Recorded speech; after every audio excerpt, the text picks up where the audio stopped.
Hey guys, it's Jamie bringing you another episode of Recovery Inspired Hope. Make sure you subscribe to my YouTube channel, Jamie Tall. So today I'm doing part 2 of series Strong Women in Recovery, and I have Lindsay Sizemore here, who is an amazing speaker for recovery. Lindsay, I heard your story at ARC. That was the first time I had ever seen you, and you told your story at a celebration or a monthly something or other, and it was super amazing. So we're going to get to know a little bit about Lindsay today. Hey everybody, grateful to be able to connect with you this way. Jamie, this is fun, this is exciting, and from what she told me, just the theme in and of itself is really exciting, just to highlight the fact that we are women in recovery, and you know, being able just to focus on our lived experience and knowing that it is our greatest tool, and it's just so powerful when we can come together and connect. And and then also share. Like, that's what we're doing with her YouTube channel. We're going to be able to, you know, hopefully say something that someone that listens really needed to hear. Absolutely. So how long have you been doing this recovery thing? This recovery thing has been in my life for 7.5 years. And at first it was just, you know, really consisted of 3.5 years in a prison cell. So as far as being able to like live my recovery out loud the way that most people see now, that actually started about 4 years ago. And I jumped into the field, and I was able to learn about the certifications that are out there, certifications that y'all probably know about, as far as a certified peer specialist of mental health, certified addiction recovery empowerment specialist. When I heard about those certifications and the fact that I could literally make something out of a period of my life that I thought nothing good would come out of, I jumped on that because I needed to. At that point, when I got out of prison, it wasn't about, you know, what had happened. It's about what I say I'm doing and what I'm working on now. And so when I found those certifications, it really just started to completely shift and change my life, not to mention introduced me into this whole world, this whole new family of people in recovery as well. So I have been out here on that journey with everyone else, and you know, there's just no way you can do it by yourself. So I'm just grateful that I have the ability to accept that and just be a part of that life today. So, okay, so when you were in prison, is that like where you found recovery? Yes, so there just so happened to be a 90-day program. It's no longer, it was going on for about 10 years, and it's no longer a program anymore, which is super sad. But luckily I was able to be a volunteer. I wrote a letter, asked for if I could just volunteer. Most people are mandated to this program. I knew my charges were too bad to be mandated, so I wrote a letter just asking if I could be like their first volunteer. I really at that point had entered the system in a very traumatic place, and I had just lost my mother. She had died by suicide, and then of course I was coming from a very traumatic lifestyle into a system that I didn't know anything about. And you know, when I signed up as a volunteer for this program, you know, I really just needed someone to talk to. I needed a sounding board, you know, the officers and the people. I mean, I had been quiet for so long, and I was at a place where like I had stuff so much that nothing that was coming out made any sense, but I knew I just needed somebody to talk to. And so that's my reason behind it. It wasn't to find recovery. I had no idea that, you know, that was actually, you know, laying there in that program for me, and, you know, being at such a low place, that hunger for some sort of hope. I ended up going to classes every day, and there was these women that came in, and it was like 12 steps actually. And I know that today that's like the most popular thing. That was the first time I was ever in a group.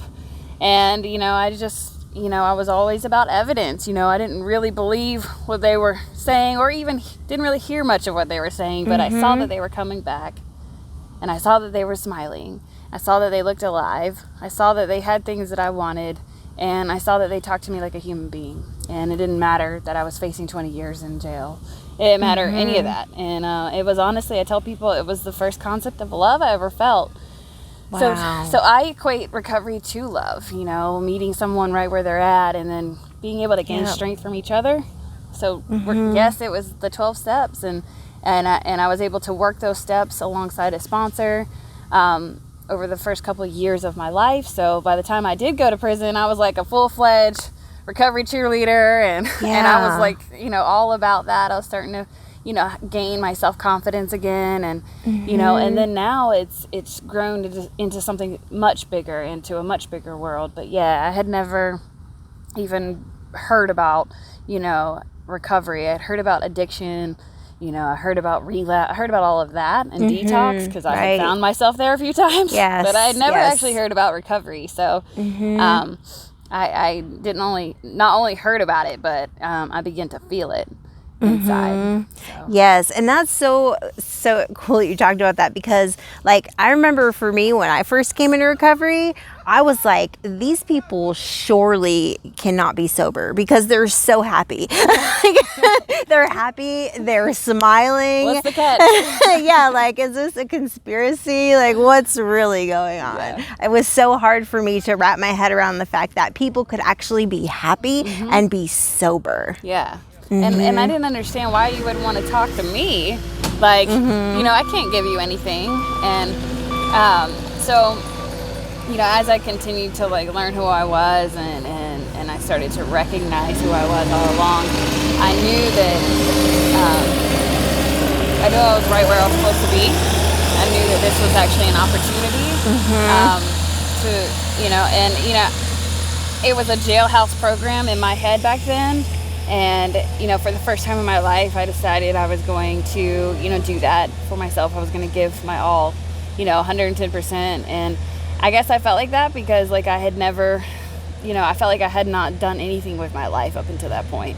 And I didn't care if, anybody knew about it. I was trying to prove to myself that I could do something. So there was a lot of, like, motivation there just to, just show myself that I could. And so even on the days that I didn't feel like it, I just was like, nope.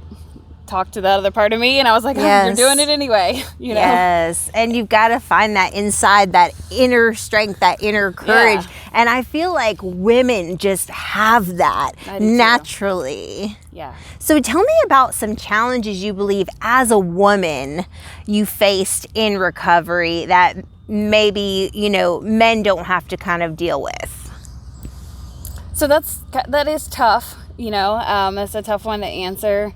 I know that everybody's journeys can be individualized, and as a woman, I think that the whole self-esteem aspect, I think that's something that hits us a little harder than men.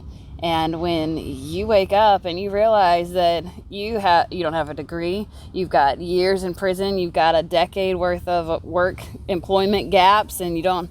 The rest of the world, they're already in your head judging you. So if you don't have that confidence, or you don't have people around you that also build that up, it can be hard to get up and find that motivation. It really can. And it honestly can lead, and it has led me into my own depressions. And, just being able to find my voice and being able to have positive feedback on, how to tell my story, or what stands out of that. You really have to strategically place certain people in your life that bring out the best in you. And that might not always be your family. That might not always be the person that the world says that it's supposed to be. So I think that was definitely something I needed. Another thing I'll share, and it's also emotionally related because we're women and we love hard and we feel deeply, and I've experienced heartbreak, over the 2 years ago. I probably reached one of the darkest places I had ever reached, and I'm completely sober. And there was nothing I could do except for to feel it. And you can't die, and you can't use, and you just have to be with yourself. And I remember one particular day, I did do what I was supposed to do. I called my network. I called people, and for some reason, God didn't allow anybody to answer the phone during this moment. And I remember I was having to go to this event right after, and I was supposed to put a smile on my face, but my heart had just truly been broken, and I didn't know how I was supposed to smile.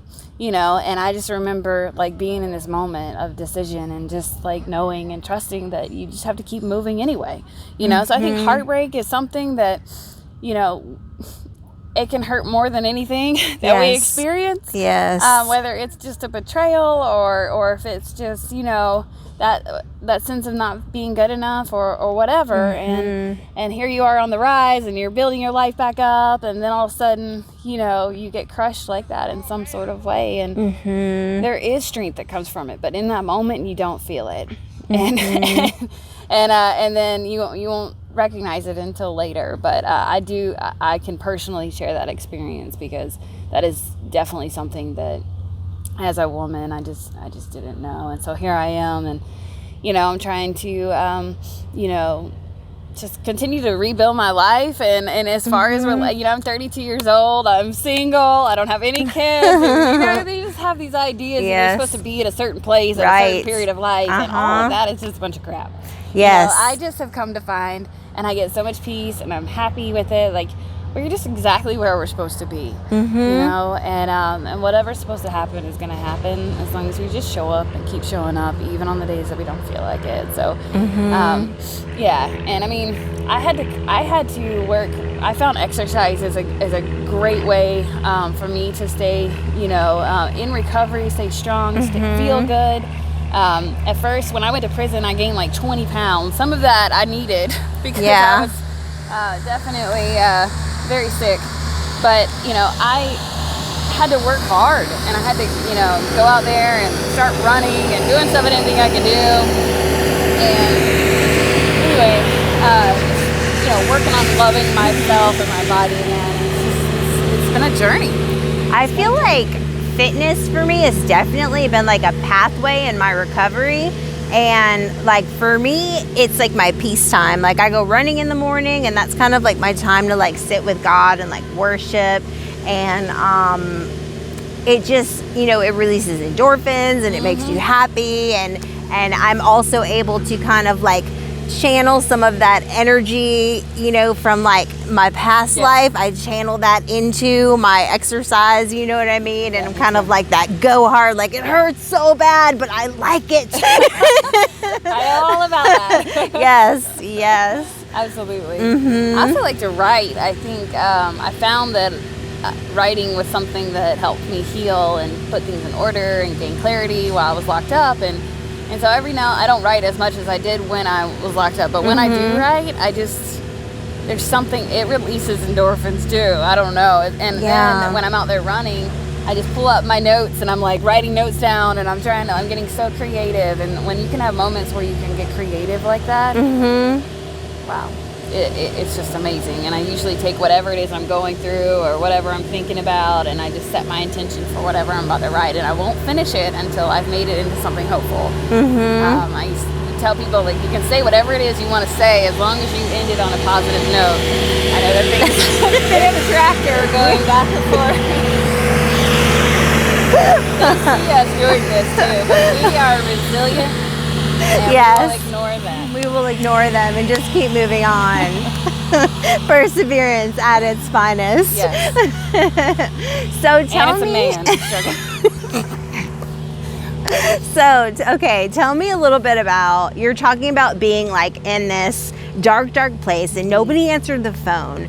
Did you turn to like your higher power, or like do you have like a spiritual part that plays into your recovery? Yes. So absolutely, I believe there is a higher power. There is a bigger spiritual sense to me. And I mean, all my beliefs have changed over time as I continue to grow and to learn.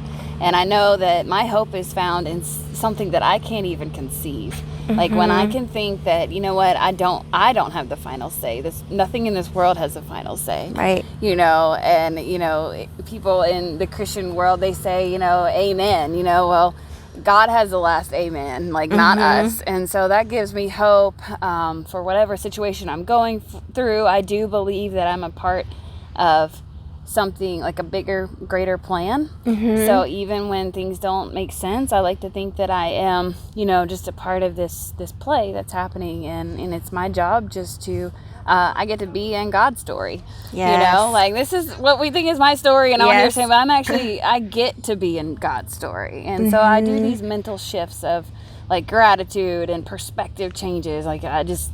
You can get through anything that you're going through if you just change the perspective. I also believe, like in dark moments, like I shared a second ago, that you can, like I can compartmentalize, like in my brain, I will literally put that incident right over here, like allow it to live and breathe over here in my head, and then I'll just focus on the other part of my head. So I'm basically delaying it. Like it's there and it's honored and it's validated, but I will focus on something else and I'll say, okay, I'll just give myself an hour from 8 to 9 and I'll think about that. But the other 23 hours of the day, I'm going to think about all the other things that I want to invest energy into. Yes. So I'm not saying I'm not going to honor it and not feel it, and I'm not going to say I'm not sad, but I am not going to give it more power by thinking about it further, you know? Absolutely. Absolutely. That's great advice. I think it's important that we do validate where we are. Yes. And by no means stuff it, but I give it permission to live in that little space. There's something about giving ourselves permission. We forget our own power. Like, okay, so I'm sad, I'm hurt, I'm going to give you permission to live right there. So be grateful that you get to live in my brain right here. And then I'm going to give myself permission to focus on it later. Right. So much so that I'm in control now, and I'm going to focus on this from 8 to 9 tonight. You know, and, you know, it's just about just taking back and remembering your power. You know, and I think that we're all reflections of God, so we have so much more power than we give ourselves credit Absolutely. to. You know? Yes. So true. So that's true. my belief. So what would you say to a woman who's like thinking about recovery? Like if somebody's like watching this right now and they're like, oh, I really want to get sober, but I don't know if I could do that. What would you say to her? I'd want to know, you know, well, why do you think you can't do that? You know, try to get to that untold story a little bit. And you know, first of all, that's where I think our story comes into play. You know, and sometimes it's not even about me telling my recovery story. It's about me just talking about my life. And people are like, well, dang, how did you know, I heard that you used to be like this, but, you know, how do you have this job, or how do you have a car, or how do you, you know, how are you even here? And you just start talking about your life, and recovery is so attractive. And people all of a sudden start, you know, learning who you are or sense your energy because you found healing and peace. And then all of a sudden they are, you know, they're asking you more and more. And that's when I think it's so crucial that we're able to just share our pathways, but also not limit it to wherever they're at, because their experiences could be terrible with what, you know, for all we know, like with what got us clean and sober. And so I think it's all about where we are in that present moment in that conversation. And then also talking about our dreams and where we're going. Sometimes when people hear our dreams and like our vision and like what we're working on, or whether it's a next trip, or I'm buying a house next year, or whatever it is that we're affirming over our life, when they hear that, they're wondering, how did she even think that was even a dream to be had? Yes. And then that's another doorway to talk about, you know, how awesome and unlimited recovery is. And so I would just, you know, I would take time to get to know them, you know, and see what their fears are, and to get to like their emotions, because all of that is what led to substance use and you know, challenges like that come with substance use. And you know, and then when they think it can't be done, you just share story after story after story of yes, it can. You know, yes, absolutely. And then just tell them there's no time limit on it. People think that it's supposed to go in a certain order, right? And it's not. It's not a certain order.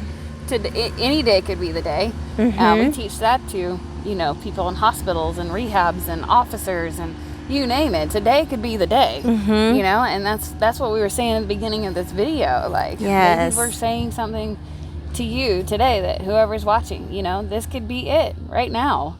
It's not supposed to look a certain way or fit a certain mold. It's just who you are, and you just start where you're at with what you have. Yes, everybody's recovery journey is unique and different, and it is possible. I'm going from homeless to home buying. Absolutely. So that is, yes, that's awesome. It's possible. So it can happen. So thank you so much, Lindsay, for sharing with us. Connect with us. We'd love to, you know, reach out and, you know, introduce you to whatever we know. And that's just the ticket. Just surround yourself by people that are doing it. And you can too. No doubt. Thanks for having us. Bye. Make sure you subscribe to Jamie Tall on YouTube for more recovery-inspired hope and the next series of Strong Women in Recovery.